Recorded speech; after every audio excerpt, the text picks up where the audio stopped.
sering saya sampaikan. Ilmu itu mendatangkan kemuliaan bagi pemiliknya yang sebelumnya hina. Dapat mendatangkan kedudukan tinggi bagi yang semula rendah. Dapat mendatangkan kekayaan bagi yang sebelumnya miskin. Dan dapat menjadi kuat bagi yang sebelumnya lemah. Dapat merubah seseorang menjadi pemurah bagi yang sebelumnya bakhil. Intinya seperti yang disampaikan Sokrates. Orang nambah ilmu pasti tambah baik.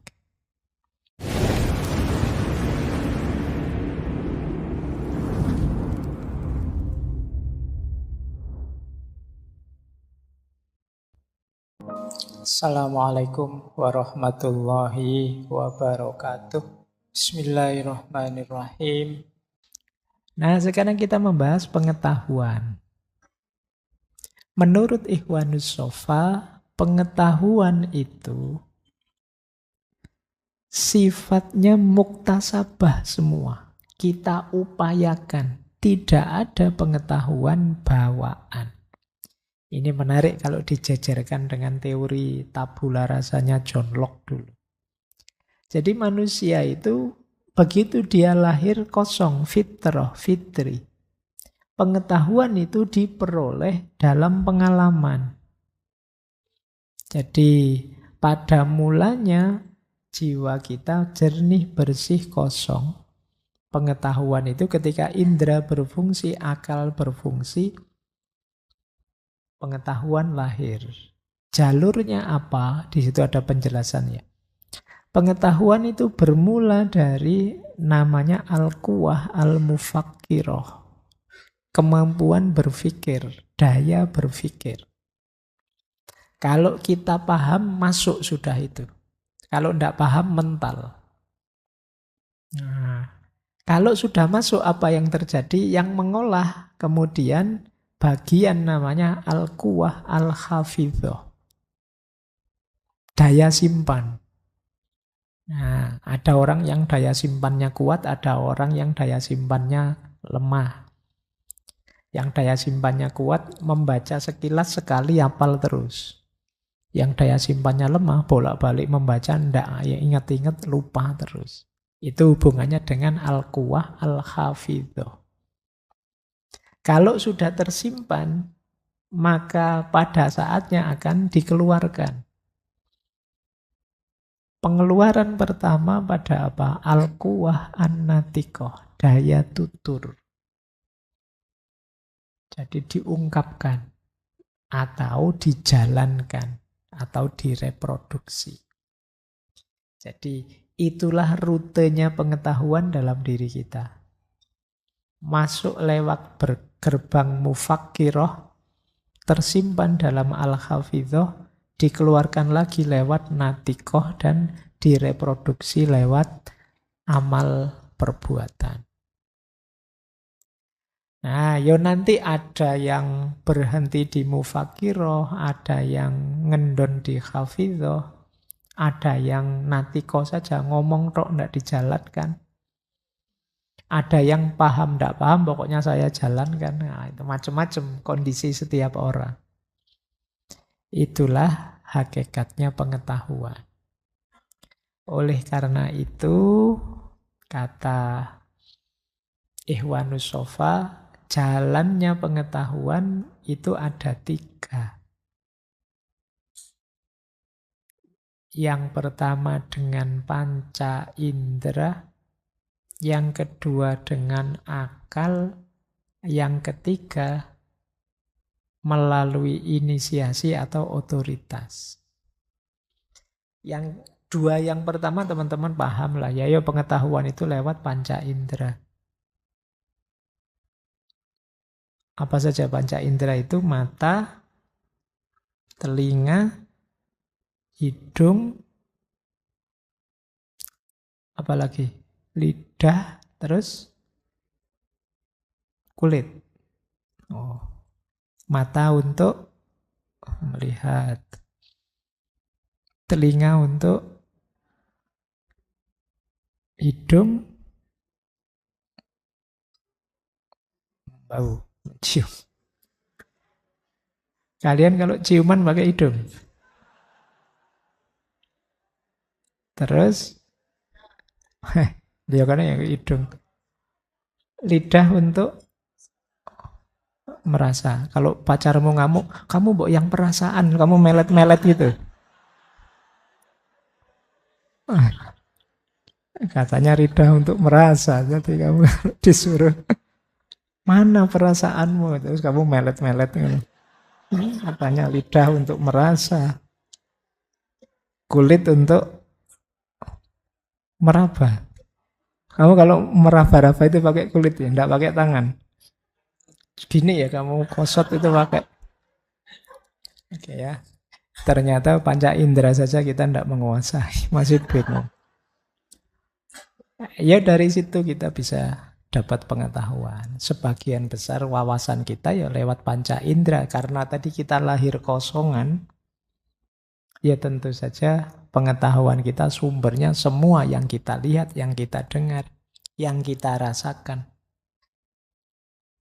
Setelah itu baru akal murni. Akal murni itu ya kalau sudah dapat bahan, dia bisa mengolahnya sendiri. Termasuk bagian dari akal murni kan yang imajinasi.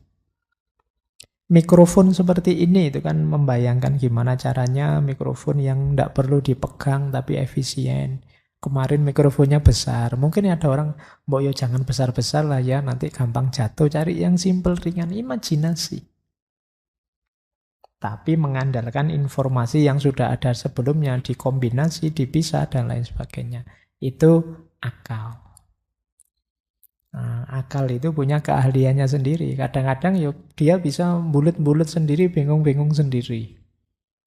Saya dulu pernah menerjemah buku tentang yang judulnya Aku Berpikir Maka Aku Tertawa. Ada, saya lupa, semoga masih ada, boleh dicari terjemahannya. Nah itu banyak contoh-contoh lucu bahwa akal itu ya ternyata canggih. Kadang-kadang ada hal yang kalau dibayangkan jadi tabrakan, namanya tautologi. Misalnya ada orang bilang, misalnya kalau saya bilang gini, semua yang ada di masjid ini itu pembohong semua loh.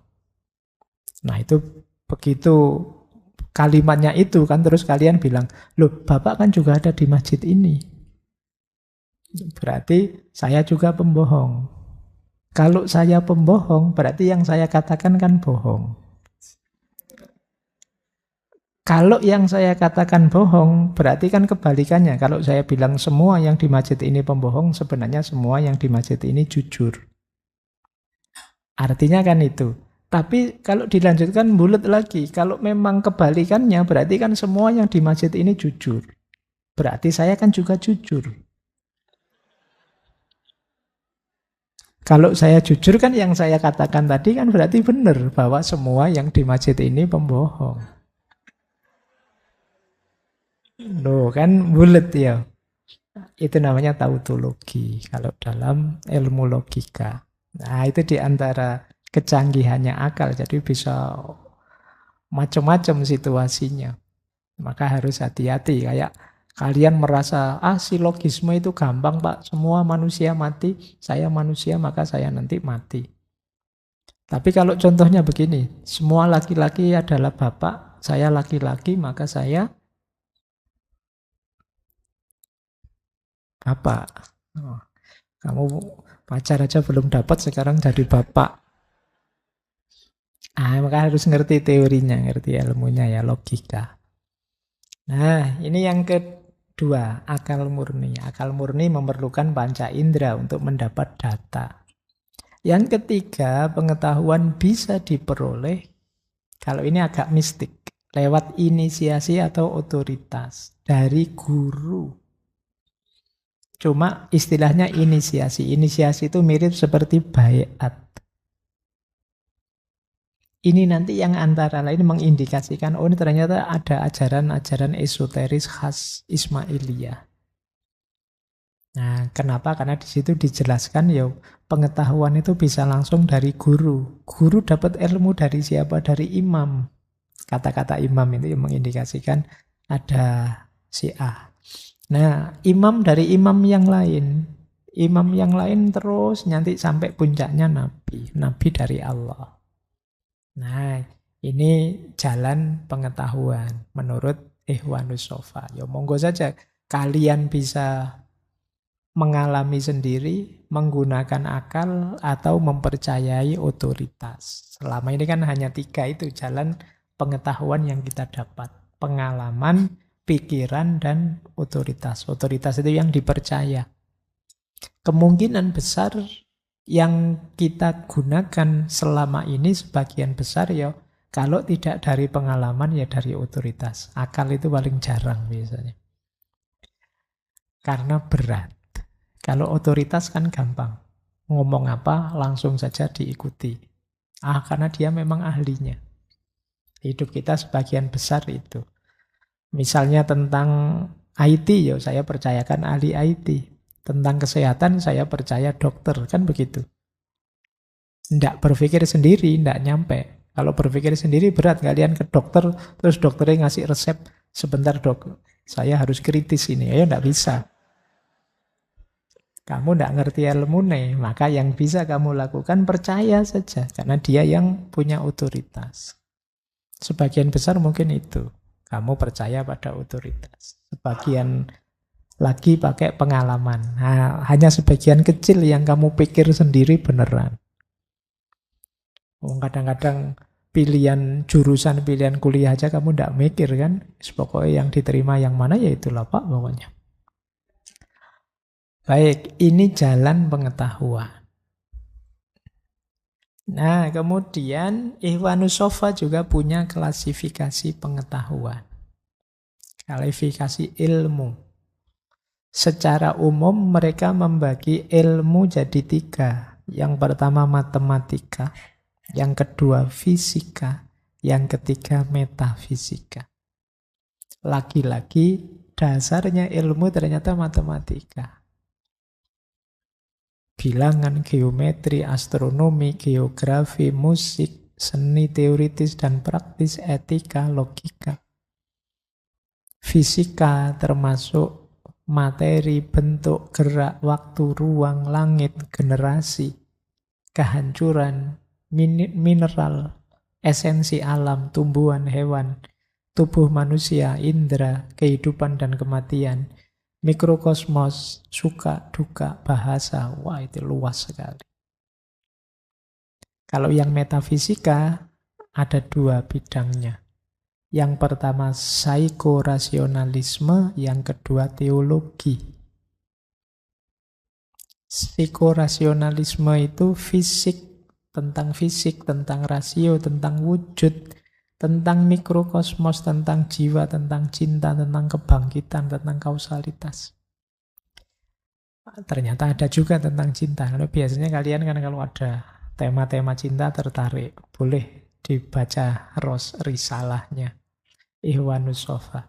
Teologi tentang keyakinan, akidah, persahabatan, keimanan, hukum Tuhan, kenabian, dakwah, tata negara, struktur alam, dan magis. Dalam teologi ada unsur-unsur magisnya. Karena kadang-kadang ada orang yang nalarnya nalar magis. Jadi ada ndak di sini yang ayat ini kalau dibaca sekian kali, wah orang takut semua sama kita.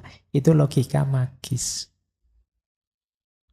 Surat ini ayat sekian, kamu puasa dulu 7 hari terus dibaca sekian kali, wah ndak ada yang ndak akan jatuh cinta sama kamu. Semuanya akan jatuh cinta misalnya. Nah itu namanya logika magis. Yo mau ndak mau itu fakta, maka dibahas juga dalam rosailnya Ikhwanus Sofa. Isinya apa? Yo coba kalian cek sendiri ya. Saya ndak tahu, mungkin kapan-kapan kita bisa membahas logika magis ini. Bedanya apa dengan logika agama. Nanti di tema-tema fenomenologi agama atau antropologi agama bisa masuk. Ya entah kapan. Tapi ya bukan berarti tak ajari nyantet, tak ajari yang kelenik-kelenik. Enggak. Secara ilmiah saja. Kita belajar fenomenanya. Nah, ini ada quote menarik dari Ikhwanus Sofa. Mungkin sering saya sampaikan. Ilmu itu mendatangkan kemuliaan bagi pemiliknya yang sebelumnya hina. Dapat mendatangkan kedudukan tinggi bagi yang semula rendah. Dapat mendatangkan kekayaan bagi yang sebelumnya miskin. Dan dapat menjadi kuat bagi yang sebelumnya lemah. Dapat merubah seseorang menjadi pemurah bagi yang sebelumnya bakhil. Intinya seperti yang disampaikan Sokrates. Orang nambah ilmu pasti tambah baik. Kalau ada orang ngaku ilmunya banyak tapi kok tidak tambah baik, sebenarnya dia belum layak disebut orang berilmu. Kualitas dirinya pasti meningkat. Dari pelit jadi pemurah, dari miskin jadi kaya dalam tanda petik, dari rendah jadi tinggi. Itu barokahnya ilmu menurut Ikhwanus Sofa. Nah, menarik kalau dalam pikirannya Ikhwanus Sofa, kehadiran seorang guru itu wajib. Jadi jangan belajar sendiri, nyari yang bisa nuntun. Berarti kan orang yang lebih dulu paham dari kita, yang sudah ngerti sampai level hakikat. Jangan merasa bisa belajar sendiri, karena kadang-kadang yang sama sekali tidak berpengalaman ada kemungkinan tidak paham, ada kemungkinan salah paham, ada kemungkinan tidak sepaham. Ini 3 hal yang berbeda ya. Tidak paham, salah paham, dan tidak sepaham. Itu kita harus bisa mendeteksi 3 ini. Yang bisa menunjukkan ini guru. Jadi kata Ikhwanus Sofa, jiwa kita ini penuh aktualitas. Penuh potensi untuk diaktualkan. Jadi jiwa kita ini banyak sekali potensi. Dia harus dibangkitkan. Yang bisa membangkitkan, mengaktualkan apa? Ilmu. Yang bisa memasukkan, memperkenalkan ilmu yang sesuai guru. Ya termasuk dukungan orang tua. Tapi jangan lupa, hakikatnya guru itu hanya penunjuk jalan. Sehebat apapun guru, dia ini posisinya hanya menunjukkan jalannya. Kalian harus berjalan sendiri, tidak bisa diwakili oleh gurunya. Guru itu kan hanya memberitahu, ini yang baik, ini yang harus kamu lakukan, ini yang harus kamu pahami. Selanjutnya, ya kalian yang muter, yang jalan. Sehebat apapun gurumu, kalau kamu tidak jalan, ya tidak ada gunanya. Nah, dalam pandangannya Ikhwanus Sofa, mengajar itu puncak tujuannya adalah menyucikan jiwa orang yang diajar. Kalau sudah bersih, membekalinya dengan akhlak atau karakter. Demi apa? Biar dia bahagia.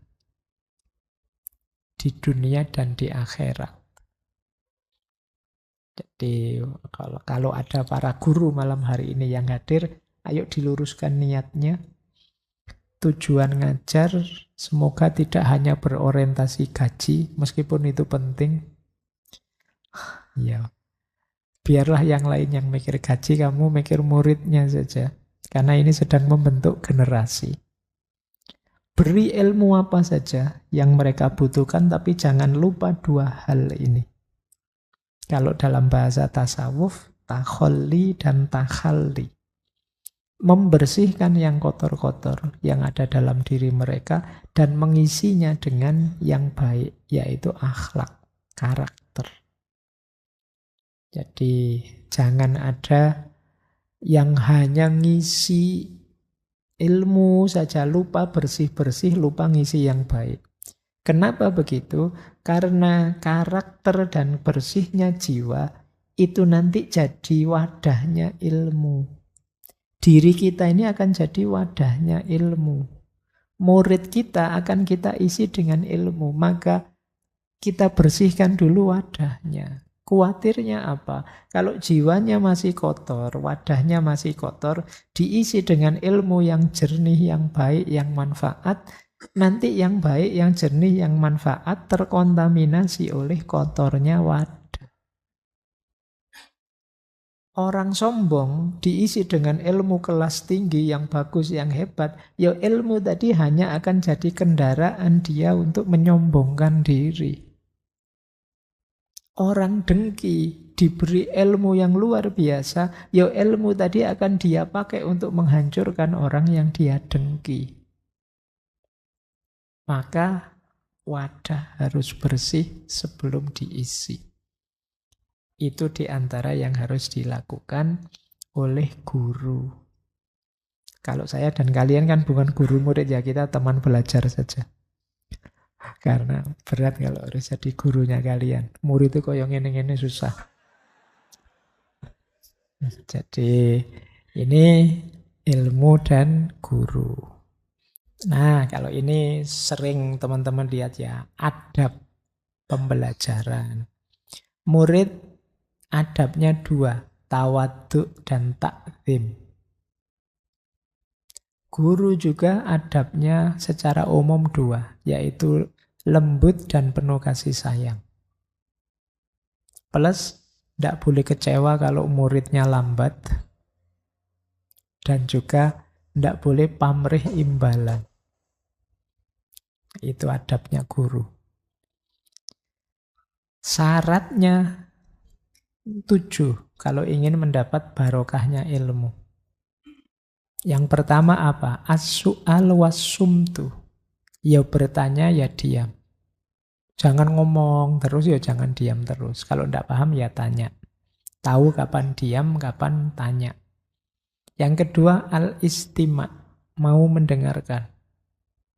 Yang ketiga tafakkur, mau berpikir. Yang keempat amal fil ilmi, mau mengamalkan ilmunya, tidak sekedar dikoleksi. Yang kelima, mencintai kejujuran, tahabus sidqi min nafsi. Orang berilmu harus jujur. Karena ketidakjujuran merusak ilmu. Tidak jujur itu karakter yang jadi wadah tadi. Kemudian kasratu dzikri annahu min ni'amillah. Senantiasa sadar bahwa semua yang diperoleh, yang didapat adalah nikmatnya Allah. Maka dia pasti banyak bersyukur. Dan yang ketujuh, tarkul i'jab bima yuhsinuh. Menjauhkan diri dari kekaguman atas prestasi yang didapat. Tidak usah kaget, tidak usah terlalu sombong merasa besar dengan prestasi. Karena itu kalau merasa besar itu tanda-tanda mungkin sebentar lagi teman-teman mandek, tidak mau berjuang lagi. Jadi prestasi anggap saja salah satu milestone, titik pijak untuk lebih jauh lagi di dunia ilmu. Inilah adabnya orang belajar. Dengan menetapi adab ini targetnya apa sih? Mencapai barokahnya ilmu. Kenapa sih Pak harus sampai level barokah? Karena kalau hanya mengandalkan kapasitas kita, tidak nyampe.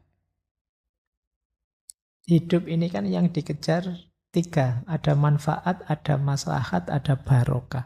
Manfaat itu kegunaan untuk diri kita. Maslahat itu kegunaan untuk sesama. Barokah itu kuantitasnya berlipat ganda di luar perkiraan. Barokah dari Allah sepenuhnya. Kalau hanya mengandalkan saya, mengandalkan kalian, sebesar-besarnya manfaat yang diberikan paling berapa. Tapi begitu dapat ridhonya Allah, dapat barokah, yang semula hanya simpel sepele, bisa luar biasa. Pak saya itu ngertinya cuma Iqra sampai juz 6 Pak. Tapi tidak tahu mungkin karena barokah dari Allah. Saya malah bisa ngajar anak kecil-kecil di banyak kecamatan hanya dengan bekal Iqra lulus juz 6 itu. Ini namanya barokah.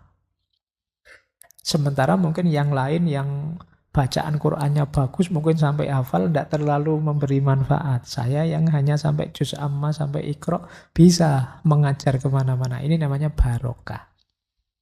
Itu salah satu contohnya. Nah, jalannya apa? Antara lain ini yang disampaikan oleh Ikhwanus Sofa ini. Adabnya ilmu dipenuhi. Baik. Terakhir, saya itu menerjemahkannya agak susah. Mau bilang yang buruk, yang rusak, tidak enak. Yang su juga tidak enak. Saya akan pakai istilah bermasalah gitu aja ya. Nah, ya, guru yang bermasalah. Kalau kalian jadi guru, jangan seperti ini. Kalau kalian mencari guru juga jangan yang seperti ini. Yang pertama apa? Yang merasa benar. Yang kibir, yang ujub, yang iftikhor. Kibir itu sombong, merasa besar. Ujub itu bangga dengan dirinya. Iftikhor itu yang umuk. Bahasa Jawa ini umuk. Umuk itu ngomong besar tentang dirinya. Nah, ini syarat pertama, kata Ikhwanus Sofa. Jangan cari guru yang kayak gini, nanti kalian hanya jadi kendaraan dia untuk sombong. Untuk besar. Coba lihat jamaah saya berapa ratus. Coba lihat murid saya berapa banyak. Kalian jadi kendaraan untuk dia merasa sombong, merasa besar. Jangan cari guru yang kibir, yang ujub, yang iftikhor. Merasa dirinya penting, tinggi, besar, paling pinter, dan lain sebagainya. Yang kedua, jangan cari guru yang kerjaannya melahirkan konflik, pertentangan, perdebatan yang tidak perlu, fanatisme, permusuhan, dan kebencian. Jadi guru yang membawa pada keburukannya ilmu. Ilmu dijadikan alat untuk pertentangan, perdebatan, fanatisme, permusuhan, kebencian. Ini juga jangan. Yang ketiga, guru yang bikin susah diri sendiri dan yang lain. Barang gampang jadi rumit, jadi ruwet, bikin susah saja. Ada cara yang lebih simpel, pakai cara yang lebih susah. Kamu akan pontang-panting mengikuti guru seperti ini. Kan ada orang yang tipe begitu. Kalau bisa sulit, kenapa dimudahkan? Nah, jadi jangan nyari orang yang tipe ini. Nyari susahnya saja, nyari rumitnya saja. Ada lagi guru yang sukanya menyepelekan, menggampangkan sesuatu. Nah, kalau di situ memudahkan, memurahkan subhat-subhat. Tidak apa-apa lah, dosa sedikit-dikit tidak apa-apa lah ya, yang penting jangan gitu. Jadi jangan cari guru yang memurahkan subhat. Cari guru yang hati-hati, yang mampu menjaga diri tadi, yang iffah. Jangan cari guru yang ngomong saja. Kenyataan dirinya berbeda dengan ilmu yang dia bicarakan. Nyuruh orang sabar tapi sambil marah-marah. Bok, kamu yang sabar toh. Iya itu ngomongnya nggak sabar gitu kok nyuruh orang sabar. Jadi jangan cari guru yang seperti ini. Yang terakhir, jangan cari guru yang rakus. Keinginannya banyak. Jadi mungkin ngajar karena pamrih-pamrih demi terpenuhinya keinginan. Ini juga kalian harus hati-hati. Itu yang bahasa saya, guru yang mungkin bermasalah. Yang seperti ini nanti sulit ketemu barokahnya ilmu.